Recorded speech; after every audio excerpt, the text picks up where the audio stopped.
just on my way out to do some gardening, and I suddenly thought I need to share my voice. Love. Why does nobody really want to love? Okay, let's get deep on this. Let's get the gloves off and have a chat about this.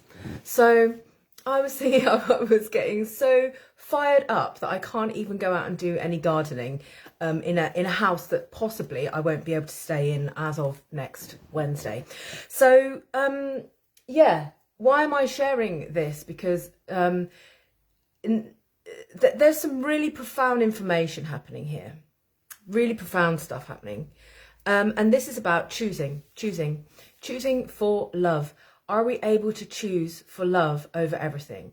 And it's very hard. It's very hard. I know that because the self-righteousness and entitlement to maintain who you think you are often is the overriding factor which gets in the way of the true frequencies of love being able to filter into the consciousness and into the body, and therefore begin your true soul journey. So what do I want to say? Let's start how. If there's anybody out there who has some energy and would like to help me and us out, turning some of our videos from these nuggets of gold that we have in along these beautiful journeys that we're talking about, if there's anybody out there who has some energy and would like to donate some time towards creating some reels out of our videos, then that would be extremely helpful. So let me know on that. So let's get into love. Let's get the gardening gloves off, and I'll go do some gardening after this. Why is it so difficult to love? Why is it so difficult to love?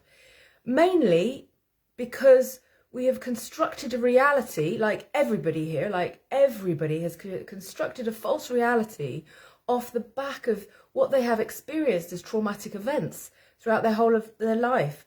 And this is just a fact. This is just a fact. Life is traumatic. Birth is traumatic. And how we grow up and what we have been through is really traumatic. You can't just hide it under the carpet and hope it goes away. You know, there's so many ways in which it gets passed down from generation to generation. And it's freaking tragic, I tell you, until there's somebody like me who ends up going, oh my God, I can feel it all. Let's just stop this here, right? So this means, right, my journey as a wildly empathic, loving, caring, kind being means that often I am the one looked at as the problem. Why? Because I love. And this is a problem. This is a problem because when I start talking with people and start hitting their buttons of like, oh yeah, let's get deep into this, like let's discover, like, why is it difficult to, you know, do this or do that, you get to the core, and the core is there's something that needs to be looked at and healed, and that's painful. And the difficulty is that people also don't know how to do the work, you know, do the inner work. You know, I know so many people, and, you know, I'm just compassionate to everybody. I know that everybody has their own journey, and it's really hard. It's really hard. I also had to break through this, like years of breaking through.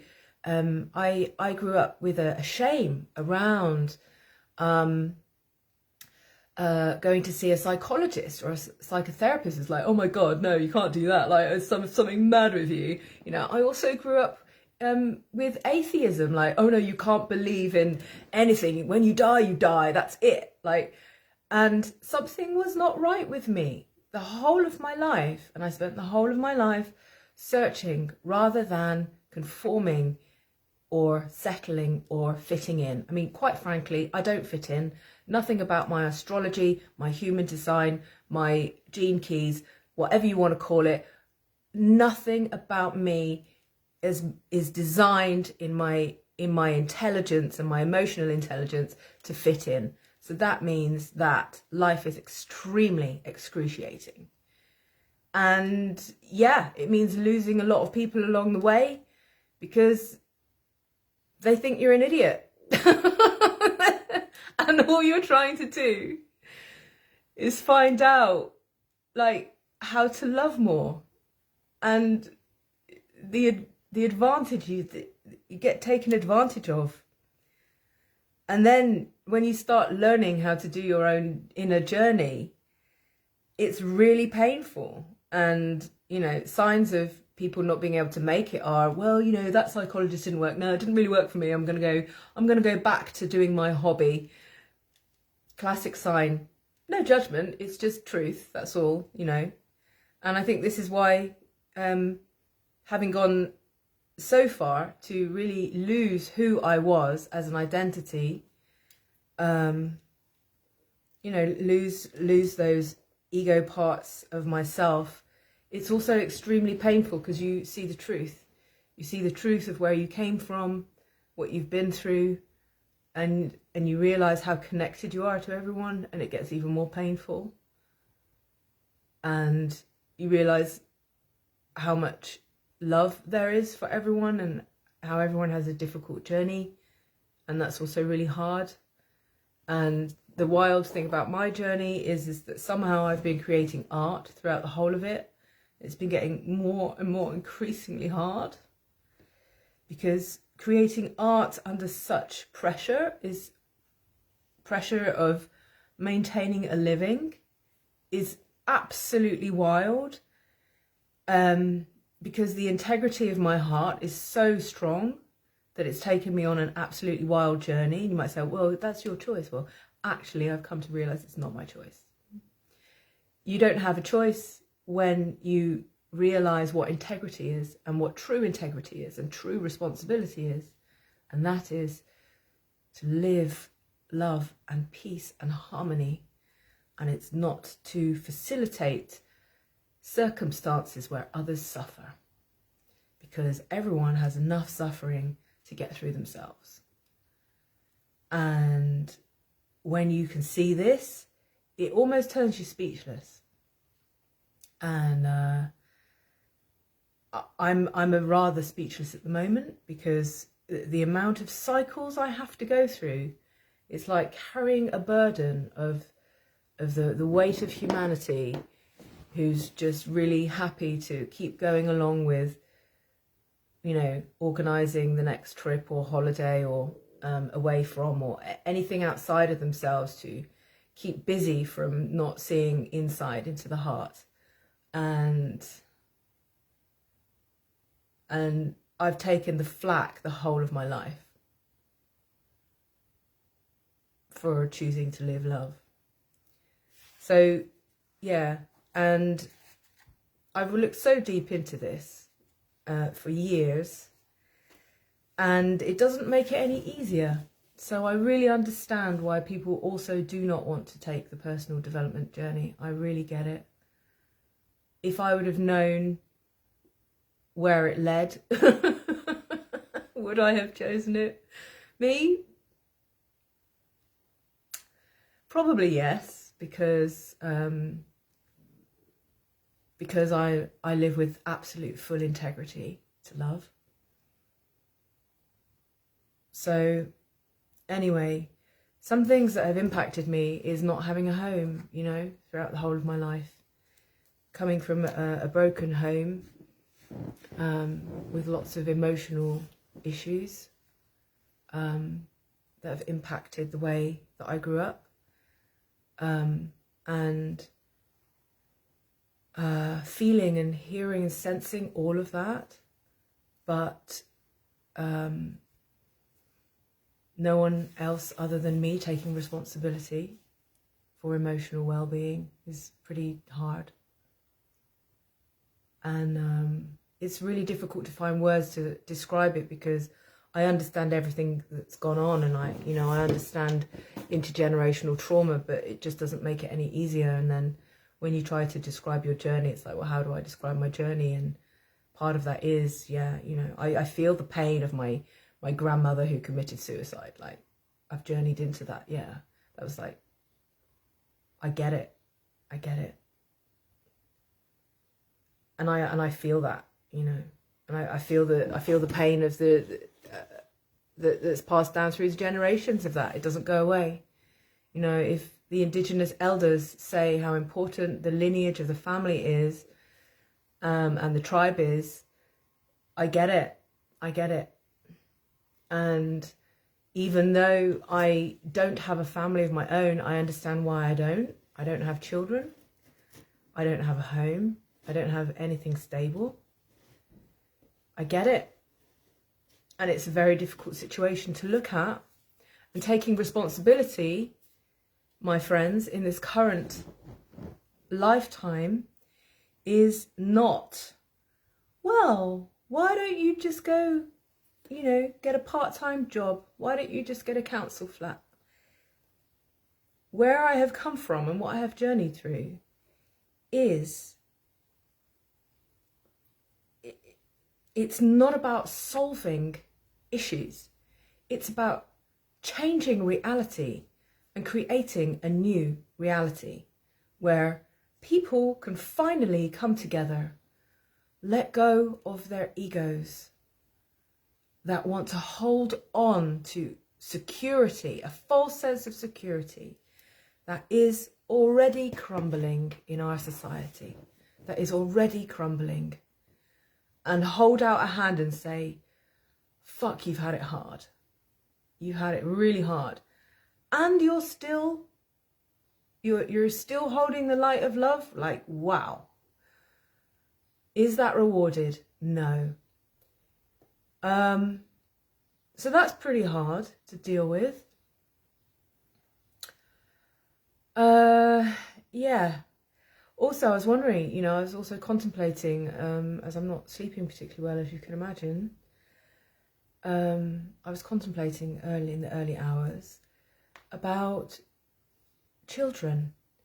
And when people have children, it's very easy to see where the support is needed, right? But the children are basically a birthing of the creation from yourself, okay? From a woman and a man who have created a new reality. They've created a project, for want of better words. They've created this beautiful other being, this beautiful other creation that needs protecting and nurturing. And one of the things about being a woman who has not had children is that you're kind of left on your own to get on with it. And then when you start doing the work of realizing, why haven't I had children? Delving into that pain of the tribe and the support and the self-worth being taken away from a very young age. And, you know, I think probably the world needs more parents like me who are like completely supportive in cultivating your gifts and the love within you. And so the grief that I've had to also go through to see and understand why I have not had children in this life. Well, you know, that's just one thing. It's just one element of suffering to transmute and overcome. So that's extremely painful. And, you know, then I realised, well, what have I birthed into this life? And some people might look at me in a way and go, yeah, you haven't taken responsibility for your life. But you know what? I feel that I've taken more responsibility for this life than perhaps many others. Because life is for living love. And I have fully taken responsibility for that. I have given a lot of love. And you can't commoditize love. Like, how can you put a price on it? This is why my work is going to shift into creating a foundation for those people who know what I'm talking about and are struggling like me right now. because this is not about creating a business of the soul. It's about living the soul, living the soul. So what have I created? What are my children, right? Well, you might know that my oracle deck is actually as if I had children, okay? I'm writing a book that I've been writing for a long time now, and I haven't been able to finish it because of the pressure and of the losing of my home multiple times. And it's not my fault. I know it's not my fault because I can see through it. I can see through it. And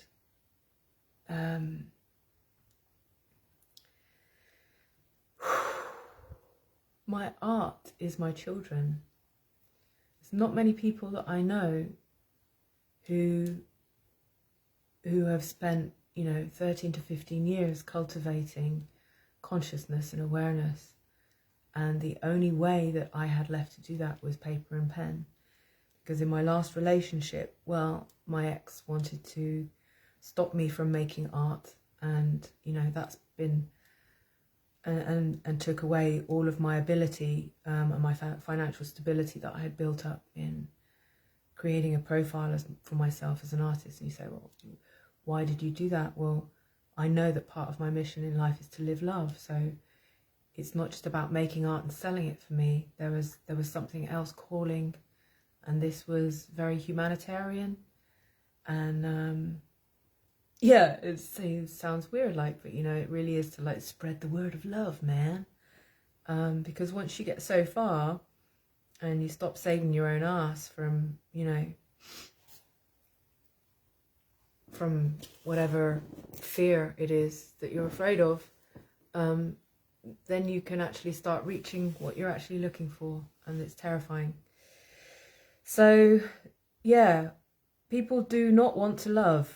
I've made a few notes during the night, so I'm just going to read this while I'm kind of drifting off here. People do not want to love. Oh, yeah. So this is about coping, because I've often said, I've often had judgments towards me like, oh, you can't cope with life very well. And the actual truth is, I cannot cope with ignorance very well. That's actually the truth. I cannot cope with turning a blind eye, people turning a blind eye very well, and I cannot cope with greed and commoditization very well. But I can cope with what life is truly about, which is living love. I can cope very, very well with that, and actually I'm a master of that. And that's why if you have any relationship issues and you're actually ready to do the real work, then you can come and talk to me. So, people do not want to love because, when you start loving, when you start going down this journey and you realize, wow, I have to cultivate the fuel of love within myself. And then you get these awakening explosions that happen. There's no going back. And you just can't tolerate ignorance anymore. You can't tolerate people turning a blind eye to love. And you can't tolerate compliance, because compliance and commoditization are not founded on love. They're not founded on the laws of nature. Laws of our society are fake.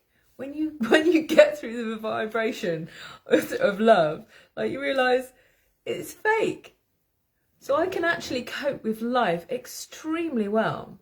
I just cannot cope with the ignorance that wants to fit genius, artistic, feeling, sensing souls into a box so that they can be controlled. And because somebody else chose not to love, and this other person is coming along going, whoa, this is I'm so much love. They're like, no, you've got ADHD, you've got autism, you're on the spectrum of this, whatever it is. Let's get you to the doctor so we can put some acronyms behind your name. And it's no. If you're not ready for that information right now, maybe 5 or 10 years time when, humanity, when your family has suffered enough, and you're like, whoa, this is still not working. It doesn't matter how many depression pills I've taken. It doesn't matter how many cacao ceremonies I've done. or it doesn't matter how much I've tried to fit into a good job. Like, none of that cuts it. It's all asking you, are you ready to love yet? Are you ready to love yet? I also had that question 2 days ago. Do you love enough yet, Hazel? I'm like, holy smithereens, do I love enough?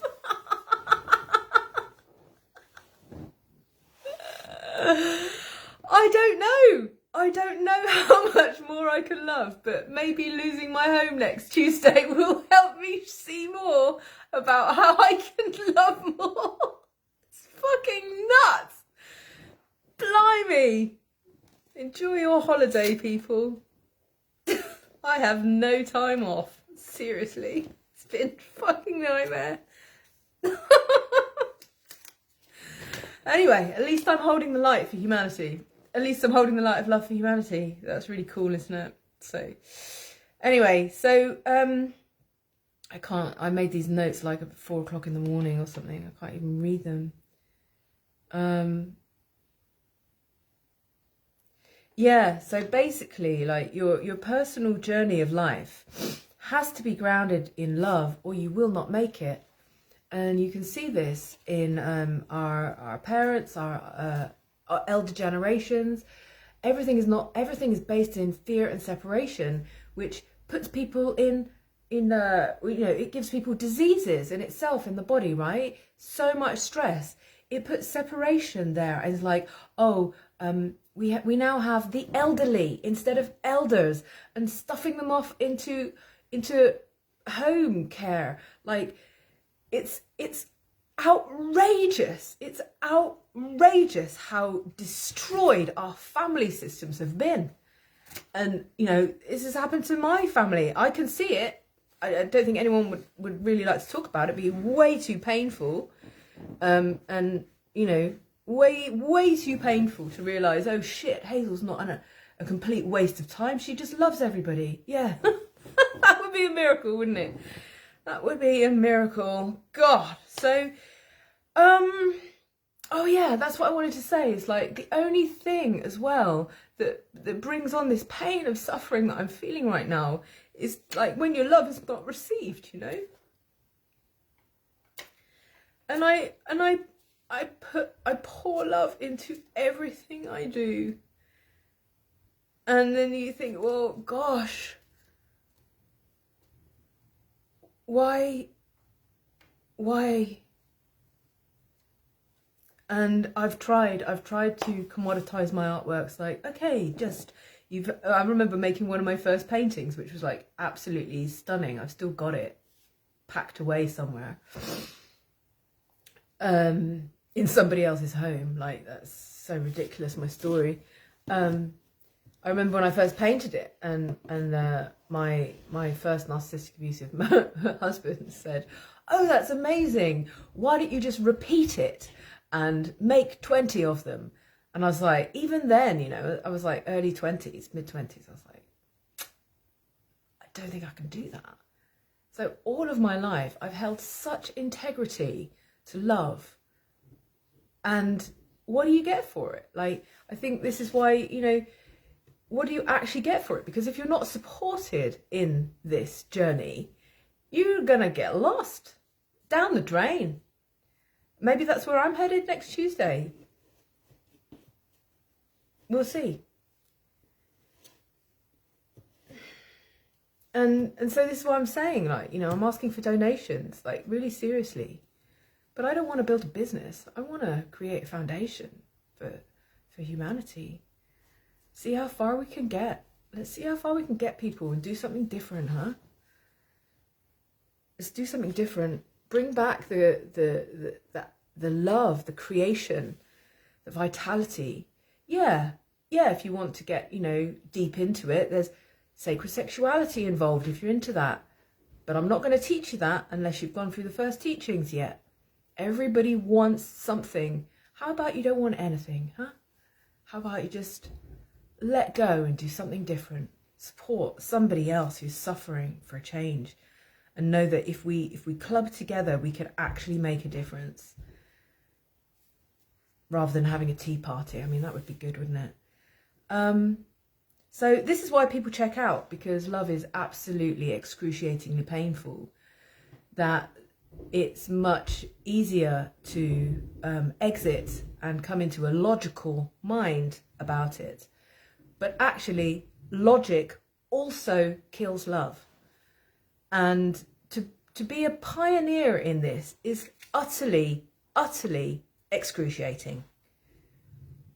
Because you realise, like, if you step out of integrity to the frequency and the vibration of love, and people are talking about, oh, you like this, have you felt this, and there's evolving, like, humans are evolving right now, like, consciousness is evolving simply by the fact that more people are suffering, more people are dying, having their families split apart in so many different ways, right? I know this is going on, and this is why this foundation that me and Alistair are need to set up is that there's what are we just going to leave these like genius creative people filled with love to suffer on the streets and to die, whilst, you know, everybody's really concerned with AI, artificial intelligence. Let me say it. It says it in the word artificial. It's artificial. Okay? If you take the true journey of love, you will get authentic intelligence. Like authentic intelligence. That's right. When you actually take the real journey, you can ignite levels of intelligence when you get rid of who you think you are and you follow the heart. Even if it hurts, even if it really fucking hurts, you follow the heart because it feels good. I'm going to support that. Let's do it. Feels good. And this is where we need to create the bridge. We need to create the bridge from anybody who's heart-centered out there right now and has got some influential capacity to make some change. Unconditional loving and saying, hey, I've had enough, you know. This life's been a bit bonkers, hasn't it? You seem like a nice person. Yeah, let's do that. And let's not, you know, let's not make an investment of it. Let's be humanitarian about this. Let's be humanitarian and do it for the love of people. Let's do that. It's what all my work's about. All my work is about. And if, you know, I've got 6 books on the go, some are more ready than others, an oracle deck, and an exhibition next year.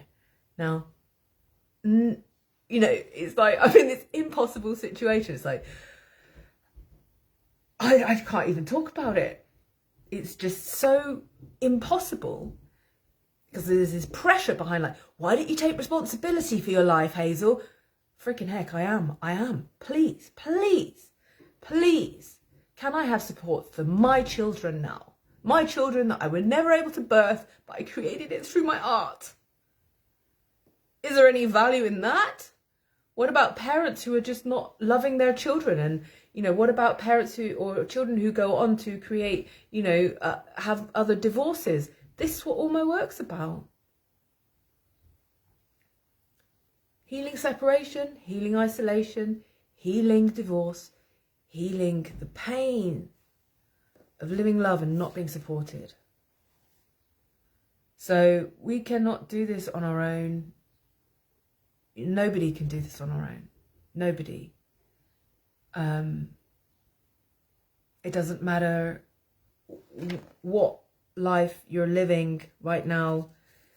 There's so much separation wanted to be out there, and we can't do it on our own, because once you realise, once you know, if you ever decide to go full out on your love journey and get smashed to smithereens like I've done, you'll realise how connected we are, and that oneness consciousness is not fake, you know. And so what we do in ourselves impacts our relationships and the whole. And what's happening right now is it's very challenging because people are being so challenged into fear. How do you hold that vibration of love and actually create connection through that? It's very difficult. So with what I am putting forward and with what my partner is putting forward, we are doing our best to stand in unity and love and connection through this awe, right? Because I know that what I'm doing is pioneering, and I know it's painful, and I know it's wild. Like, how on earth could she know anything about relationships when she's been through 2 narcissistic abusive divorces? Well, that's exactly why I know powerful things about relationships and how to heal relationships, how to avoid the breakups in families, how to avoid separation. But it involves a willingness to really take the journey deep into the heart, because no acronyms after your name that the doctor gives you, or any antidepressant pills or anything like that, or if you absorb yourself into your work or whatever it is, none of that is going to cut it. Gosh, as I'm talking to you right now, my heart is just like ripped raw open. It's like I've got my gardening tool. Yeah, so anyway, if you're joining me now, I was about to do gardening, but I'm talking instead, because I think otherwise I would not be able to do the gardening. So yeah, so this is a multi-dimensional thing. When I say we cannot do this on our own, it's multi-dimensional. When I say we, okay, me and Alistair, we have gone through like these years of integrating unity consciousness as a couple, right? And we want to share this with you. We want to share this so that people do not... Oh, somebody's screaming. So they do not fall into repeating, going back into awful relationships. There's ways to prevent that from happening. There's ways to prevent that. And I've gone through all of that, and I can share that. And this is also like, not being supported right now. Also, it's very challenging for me to not actually lose faith in humanity, because if people can't support something that wants to rise from the ground roots upwards with this wisdom that I'm coming forth, I'm stepping into my eldership saying, let's heal communities. Let's do it through love. We can't do it through just a tea party. I mean, that's fun. I get it, and we can have a lot of fun. We can. And I know that I'm pretty serious at the moment, but this is part of the embodied feminine speaking. It's like, please, it's like, is anybody out there listening? Holy goodness, Lord. Yoo-hoo! Let's have a wild party as the ship of humanity is going down. It's a bit like Titanic, isn't it? While they're playing the orchestra while everybody's going down. It's like, keep on playing, everyone. If we just keep on playing, maybe we won't sink. Well, that's a great story, because it actually shows us that if we actually club in together, we can actually save some lives, and not everybody has to sink. But the big old liner of the old system, we're actually in a dictatorship now. The old, let's just call it what it is. Can actually sink down, where along with religion, along with atheism, along with everything that doesn't serve the heart of humanity, let's just sink that ship. God damn it! And we're going to rise in love instead. So, yeah, coming into this realization of how we're all connected, unity consciousness, and realizing where it's actually true, is then what we are breaking into right now is, are we going to get supported? Is humanity actually going to support people? Is humanity actually going to recognize love and support us so that we can rise and make a difference? Wouldn't it be wild? Wouldn't it be wild if we had to do that? Wouldn't it be wild if we did something different? Let's do something different, people. I'm ready for it. I've been doing it for years already. That's why I know how to do it. But it does involve stepping out of your comfort zones, having an enormous amount of fun, because you're doing something different for the first time in your life. And that's incredible. So it would really give me faith to know, if we can be supported, and please offer your donations. Check out the links that are on my Facebook page, what I'm talking about at the moment. We're opening the prophecy portal, but right now for Tuesday we need some significant help just to get through this next stage. And you know, really, really super value your support. So unrequited love is actually one of the only issues, because when your love is not received, it makes you want to lose hope on life. And this is why people commit suicide. And I can feel this lineage through my family with my grandmother, that she gave up on hope, she gave up on love. And I can also feel her love as well, you know, because when you open up the connection with your ancestors, God, while I'm talking like this, I'm getting heartache. It's like, when you open up the love for all of your family, all of your friends, everybody, you know, it's a kind of unconditional love that keeps you going. And when it's not received, because other choices are made, and you know, everyone has their right to choose what they wish. But when you're watching love go down like a sinking ship, instead of the old paradigm, like the war, instead of the warship going down, sink the love ship, it's pretty painful. And this is one of the things that I've learned through going through really staggeringly atrocious relationships, being attracted to abuse essentially, is love not being received but also abused and taken advantage of. And that's extremely painful. So the only thing that really drives you to the edge of madness and insanity is that your love is not received. And I also truly believe that there's a lot of people in places, there's a lot of people taking antidepressants, a lot of people believing that they have ADHD or whatever acronyms they want. That's fine, no judgment there. Everybody has their journey. But, you know, whatever solution people are coming up with, addictions, like whether it's addictions to, you know, even addictions to earning money, like, you know, these crazy people who are like billionaires, like, great, you're a billionaire, awesome. Are you gonna actually do something good with it now, rather than creating more artificial intelligence, which is obviously not very intelligent at all. So this is the kind of stuff that drives you nuts. It drives you nuts, and it doesn't mean you can't cope with life. It means that you're real. It means that you're real. You're a real human being, and you've kept the heart of humanity alive. And this is the foundation that me and my beloved we've been working so hard on.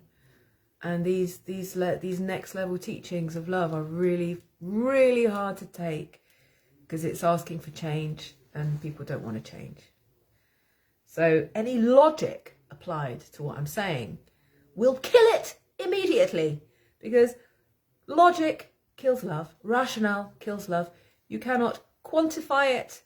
It's extraordinary. It's utterly extraordinary. So when I speak to you, I speak from soul to soul, and anything that gets triggered or any checking out, that is because I will have triggered something in you which asks you to love even more. That's how it works. That's how it works. All of the great sages will know that. Goodness me, when I started listening to sages and, you know, really high emotional intelligent work, and I was like, whoa, I wonder what that would be like to lose your mind and then just come into pure love. And I think because that was part of my soul guiding me there, it led me to that. It really, 5 years ago, it led me to that. The amount of abuse that I was receiving, covert abuse, right? Made to look out like it was all my fault. Covert abuse that I was receiving because my ex was not able to receive the love that well, it's way too complicated. and I'm not even bothered about it anymore. But it's just taken to the edge and knowing deep inside that there was something else available other than thinking that there was a problem. And what else was available was really deep, profound love that just breaks apart all illusions. And this is why I say to people, be careful if you really want the true spiritual journey. Some people will know that it is calling them. Some people will know that it was calling them, really. And that's what Alistair and I are here for. And everybody has their level of contribution towards being able to create something new and beautiful. So, yeah, no one wants to love. I'll tell you why. That's what I wrote on my post-it note at 4 o'clock this morning. No one wants to love, and I'll tell you why. So there we go. It's difficult, isn't it? Often in relationships, you find a kind of status quo of what you think love is. And that's pretty wild in itself. But then there always comes a point where it's like, something's not quite right, but I've got enough status quo here, so I'll stay in it. I don't want to lose my, you know, whatever possessions or status it is that you have, however much you've built up. And this is why it becomes actually more difficult for people who've actually built up more outside status, outside possessions, whatever it is, to prove their worth, right?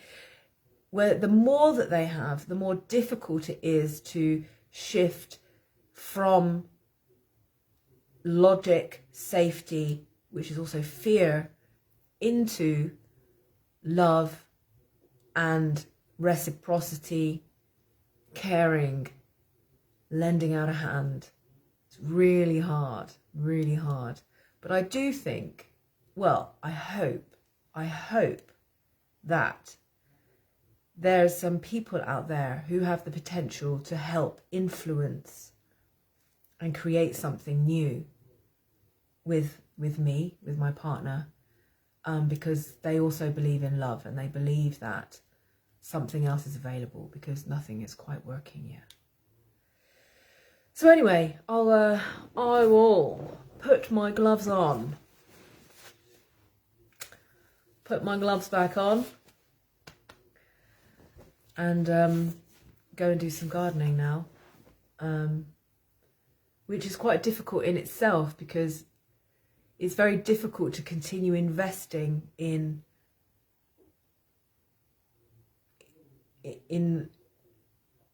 somewhere where I might not be staying next week.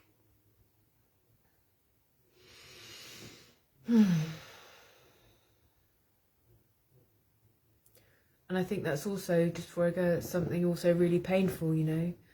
When you're supported, you're able to continue investing and get momentum going. But when you're not supported and things keep breaking down, it's very difficult to get back on your feet again. And